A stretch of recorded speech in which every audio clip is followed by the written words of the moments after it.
ತಂತ್ರಜ್ಞಾನ ಎನ್ನುವುದು ಪ್ರತಿಯೊಬ್ಬರ ಜೀವನದಲ್ಲಿ ಪ್ರತಿಯೊಂದು ವಿಷಯಗಳಲ್ಲಿ ಅಳವಡಿಕೆ ಆಗುತ್ತಿರುವ ಸಮಯದಲ್ಲಿ ಅದನ್ನು ಎಷ್ಟು ಬೇಕೋ ಅಷ್ಟೇ ಅಳವಡಿಸಿಕೊಂಡು ವಿಭಿನ್ನ ವಿನೂತನ ಪ್ರಯೋಗಗಳ ಮೂಲಕ ಕಲ್ಪನೆಯು ನಿಲುಕದ ಕಥಾ ವಸ್ತುವಿನಿಂದ ತಮ್ಮ ಸಿನಿಮಾಗಳಲ್ಲಿ ಅದ್ಭುತಗಳನ್ನು ಸೃಷ್ಟಿಸುವ ಕಲೆ ಕರಗತ ಮಾಡಿಕೊಂಡವರಲ್ಲಿ ಹಾಲಿವುಡ್ನ ಡೈರೆಕ್ಟರ್ ಕ್ರಿಸ್ಟೋಫರ್ ನೋಲನ್ ಅವರು ಟಾಪ್ ಲಿಸ್ಟ್ ಅಲ್ಲಿ ಇರ್ತಾರೆ. ತಂತ್ರಜ್ಞಾನವು ಸಹ ನೀಡಲಾಗದ ಅನುಭವವನ್ನು ಅವರ ಕ್ರಿಯಾಶೀಲ ಮನಸ್ಸು ಯೋಚಿಸಿ ಅತ್ಯಂತ ಜಾಣತನದಿಂದ ಗ್ರಾಫಿಕ್ಸ್, ವಿಎಫ್ಎಕ್ಸ್, ಇಟಿಸಿ ಟೆಕ್ನಾಲಜಿ ಮೇಲೆ ಜಾಸ್ತಿ ಡಿಪೆಂಡ್ ಆಗದೇನೆ ಆದಷ್ಟು ನ್ಯಾಚುರಲ್ ಆಗಿ ನಿಜವಾಗಿಯೂ ನಮ್ಮ ಕಣ್ಣೆದುರಿಗೆ ಇದೆ ಏನೋ ಅನ್ನುವಂತೆ ಅನುಭವ ನೀಡುವ ಸಿನಿಮಾಗಳೆಂದರೆ ಅವು ಖಂಡಿತವಾಗಿಯೂ ಕ್ರಿಸ್ಟೋಫರ್ ನೋಲನ್ ಸಿನಿಮಾಗಳೇ.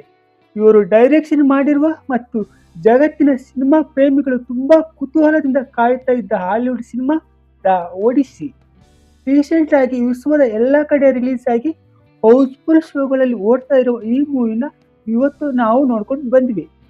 ದ ಒಡಿಸ್ಸಿ ಸಿನಿಮಾದ ಕಥೆ ಏನು, ಈ ಸಿನಿಮಾ ಹೇಗಿದೆ ಹೇಗಿಲ್ಲ, ನಮಗೆ ಏನು ಅನಿಸ್ತು ಅನ್ನೋದನ್ನ ಇವತ್ತಿನ ರಿವ್ಯೂ ವಿಡಿಯೋದಲ್ಲಿ ನೋಡಿಕೊಂಡು ಬರೋಣ. ಈ ವಿಡಿಯೋ ನಿಮಗೆ ಇಷ್ಟ ಆದಲ್ಲಿ ಮಿಸ್ ಮಾಡದೆ ವಿಡಿಯೋಗೆ ಒಂದು ಲೈಕ್ ಕೊಡಿ.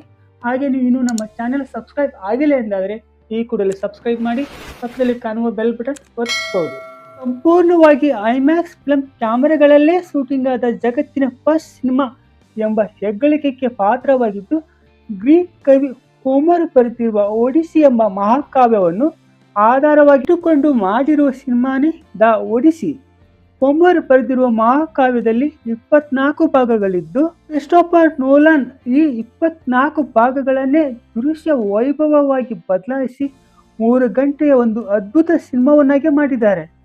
ಈ ಮೊದಲು ಒಂದಕ್ಕಿಂತ ಒಂದು ಭಿನ್ನವಾಗಿ ಮತ್ತು ಅವರ ಸಿನಿಮಾಗಳೇ ಒಂದಕ್ಕೆ ಒಂದು ಜಿದ್ದಿಗೆ ಬೀಳುವಂತೆ ಉನ್ನತ ಗುಣಮಟ್ಟದ ಕಥಾವಸ್ತುವಿನೊಂದಿಗೆ 12 ಸಿನಿಮಾಗಳನ್ನು ಡೈರೆಕ್ಷನ್ ಮಾಡಿರುವ ಕ್ರಿಸ್ಟೋಫರ್ ನೋಲನ್ ಅವರಿಗೆ ದ ಒಡಿಸ್ಸಿ 13ನೇ ಸಿನಿಮಾ ಆಗಿರುತ್ತೆ.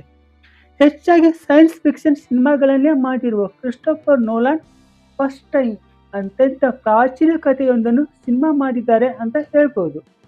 ಗ್ರೀಸ್ ದೇಶದ ಇಥಾಕ ಎನ್ನುವ ದ್ವೀಪದ ರಾಜನೇ ಒಡಿಸಿಯಸ್. ಇವನು ಟ್ರೋಜನ್ ಎನ್ನುವ ಯುದ್ಧಕ್ಕಾಗಿ ತನ್ನ ದೇಶದಿಂದ ತುಂಬಾ ದೂರ ಹೋಗಿರ್ತಾನೆ. ಹಾಗೆ ಟ್ರೋಜನ್ ಹಾರ್ಸ್ ಎಂಬ ಯುದ್ಧ ತಂತ್ರದಿಂದ ಗ್ರೀಕ್ ಸೈನ್ಯ ಗೆಲ್ಲುವಂತೆ ಮಾಡ್ತಾನೆ. ಈ ಟ್ರೋಜನ್ ಯುದ್ಧದ ನಂತರ ತನ್ನ ಊರು ಇಥಾಕಾಗೆ ವಾಪಸ್ ಹೋಗುವಾಗ ಸಮುದ್ರ ದೇವ ಪೊಸಿಡಾನನ ಮಗನಾದ ಸೈಕ್ಲಾಪಸ್ ಪಾಲಿಫೇಮಸ್ ಅನ್ನು ಎದುರಿಸಿ ಹೋರಾಡಬೇಕಾಗುತ್ತೆ. ಅವನು ವಾಪಸ್ ಆಗೋ ದಾರಿ ಅಷ್ಟು ಈಸಿಯಾಗಿರಲ್ಲ. ಈ ದಾರಿಯಲ್ಲಿ ವ್ಯಾಪಕ ಕಲ್ಲು ಮುಳ್ಳುಗಳಿರ್ತವೆ, ಭಯಂಕರವಾದ ಚಂಡಮಾರುತಗಳು ಸಹ ಇರ್ತವೆ, ಜಾದೂಗಾರ್ತಿಯರು ಕೂಡ ಸಿಗ್ತಾರೆ, ನರ ರಾಕ್ಷಸರ ದುಷ್ಟತನದ ಅನುಭವವೂ ಕೂಡ ಆಗುತ್ತೆ. ಈ ಸಮಯದಲ್ಲಿ ನಡೆಯುವ ದೃಶ್ಯಗಳಲ್ಲಿ ಒಡಿಸಸ್ನ ಧೈರ್ಯ, ಬುದ್ಧಿವಂತಿಕೆಗಳನ್ನು ಪರೀಕ್ಷೆ ಮಾಡುವ ವಿಷಯಗಳು ಇದ್ದು, ಇವು ತುಂಬಾ ಅಪಾಯಕಾರಿ ಸಾಹಸಗಳಿಗೆ ಅವಕಾಶ ಮಾಡಿಕೊಡ್ತವೆ. ಇವನು ತನ್ನ ಊರಿಗೆ ವಾಪಸ್ ಆಗುವ ದಾರಿ ಪ್ರಯಾಣ ಒಂದೆರಡು ದಿನದೂ ಅಲ್ಲ, ಒಂದೆರಡು ವರ್ಷದೂ ಅಲ್ಲ, ಬದಲಾಗಿ ಈ ಪ್ರಯಾಣ 10 ವರ್ಷಗಳ ದೀರ್ಘ ಅವಧಿಯದ್ದೂ ಆಗಿರುತ್ತೆ. ಇಥಾಕದಲ್ಲಿ ತನ್ನ ತಂದೆ ಇನ್ನೂ ವಾಪಸ್ ಬಂದಿಲ್ಲ ಅಂತ ಒಡಿಸಿಯಸ್ನ ಮಗ ಟೆಲಿಮಕಸ್ ತನ್ನ ತಂದೆಯನ್ನು ಹುಡುಕಿಕೊಂಡು ಬರಲು ಹೋಗ್ತಾನೆ. ಇದೇ ಸಮಯದಲ್ಲಿ ಒಡಿಸಿಯಸ್ನ ಹೆಂಡತಿಯಾದ ಪೆನೆಲೋಪಳನ್ನು ಮದುವೆಯಾಗಲು 100 ಜನ ತುದಿಗಾಲಲ್ಲಿ ನಿಂತು ಕೆಲವು ಸಂಚೆಗಳನ್ನು ಮಾಡ್ತಾರೆ. ಈ ಎಲ್ಲದರಿಂದ ಒಡಿಸಿಯಸ್ ತನ್ನ ಕುಟುಂಬವನ್ನು ಹೇಗೆ ಕಾಪಾಡಿಕೊಳ್ಳುತ್ತಾನೆ, ತನ್ನ ದೇಶವನ್ನು ಉಳಿಸಿಕೊಳ್ಳುತ್ತಾನ ಮತ್ತು ಒಡಿಸಿಯಸ್ ತನ್ನ ಊರಾದ ಈಕಾಗಿ ವಾಪಸ್ ಆಗ್ತಾನ ಎನ್ನುವುದೇ ಈ ಸಿನಿಮಾದ ಸ್ಟೋರಿ. ಒಡಿಸಿಯಸ್ ಪಾತ್ರದಲ್ಲಿ ಹಾಲಿವುಡ್ನ famous actor mat Damian acting ಮಾಡಿದ್ದು, ಅವರು ತಮ್ಮ ಗಾಂಭೀರ್ಯ ಹಾಗೂ ಹೋರಾಟದ ಮನೋಭಾವದಿಂದ ಅತ್ಯುತ್ತಮ ಅಭಿನಯ ಮಾಡಿದ್ದಾರೆ ಅಂತ ಹೇಳ್ಬೋದು. ಒಡಿಸಿಯಸ್ನ ಹೆಂಡತಿ ಪೆನೆಲೋಪ ಆಗಿ ಹಾತ್ವೇ ಆಕ್ಟಿಂಗ್ ಮಾಡಿದ್ದು, ಗಂಡನಿಗಾಗಿ ಕಾಯುವ ಹೆಂಡತಿ ಪಾತ್ರವೇ ತಾವಾಗಿ ನೈಜ ನೋವಿನ ಅನುಭವವನ್ನು ಹೊರಹಾಕುವ ಪರಿ ವೀಕ್ಷಕರ ಮನಸ್ಸು ತಟ್ಟೇ ತಟ್ಟುತ್ತೆ.